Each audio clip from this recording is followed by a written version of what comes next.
It is my pleasure to present to you Bernard Sahlins, the degree Doctor of Arts honoris causa, with all the rights and privileges appertaining hereto.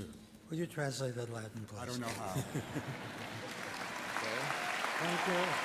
Dr. Carter, teachers, relatives, friends, graduates, boards of directors, art is not a matter of life and death. It's much more important than that. We come, we go, art endures. And today, you who graduate join the great fellowship of artists. Like priests, like a few doctors, even fewer lawyers, you've not a job, but a vocation, a calling. You need not enter the clock-watching world of 9 to 5. Being an artist is a full-time activity. And while few of you will grow rich, you are members of a highly privileged group. You're able to make your life and your work one. But you whom we honor today, you actors, you directors, musicians, designers, movie makers, administrators, you artists, face some hard questions. Why, ask many, should we continue to devote resources to such activities when so many of our people are hungry, ill-housed, undereducated, lacking medical care?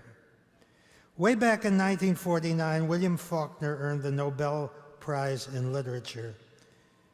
The speech he delivered was not immediately intelligible, both because of Faulkner's thick Southern accent and because the microphone was too far from his mouth.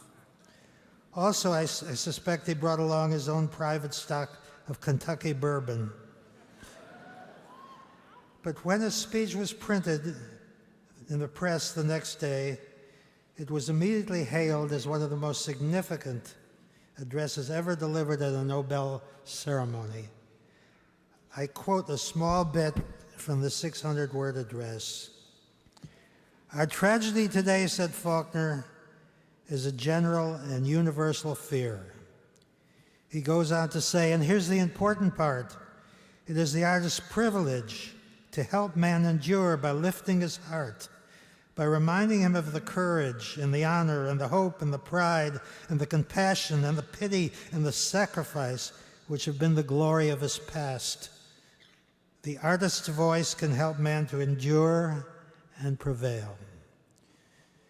As young artists, you are charged with a special task in a very difficult time. You are the ones who must see to it that we do not let our trust in art and our trust in artists deteriorate as our investment in science and politics grow. When we look at the violence and the suffering, we must come to understand that while material progress is endless, it does not make us ethical. There's a vital place for values in a world of facts. But today the question for many of you is, what with my shiny new diploma do I do now? What happens, you ask, if I take all the right steps and still can't find work in the arts? Well, you graduates can get there from here. You've proven it in finishing some tough years. And now you must finish the job by taking your positions not only as artists and creators, but as doers. I say to you today, artists make art. If you have pulled all the right levers in our society and you still can't find work, create your own. To out-of-work actors, I say, start a theater. To unemployed musicians, start a band. To designers and architects, start a firm. To movie makers, make a movie. Stay in motion, keep creating. For any audience, remember, the artist is the person who worries about the important stuff. Work at your craft. And don't be diverted. I'm reminded of the Lily Tomlin sketch about the young lady who wanted to be a waitress but kept getting those acting jobs. Keep working at it, and on the way something, often something foreseen, will happen. But it will only happen if you keep moving.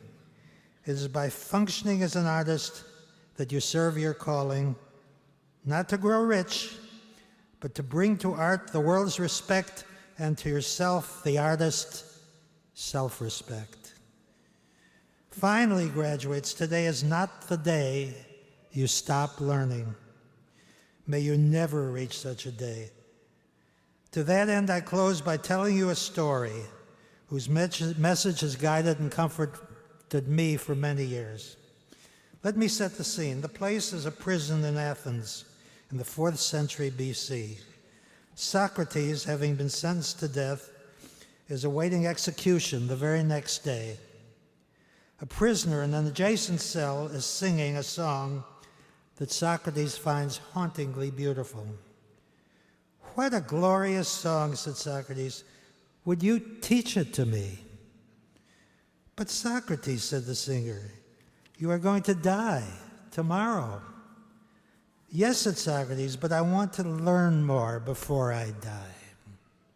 And there, from 25 centuries ago, is a path to living the fulfilled life. This morning, as you are well on your way along that path, it gives me great pleasure to greet you as artists. May you ever take pride in that name. Thank you.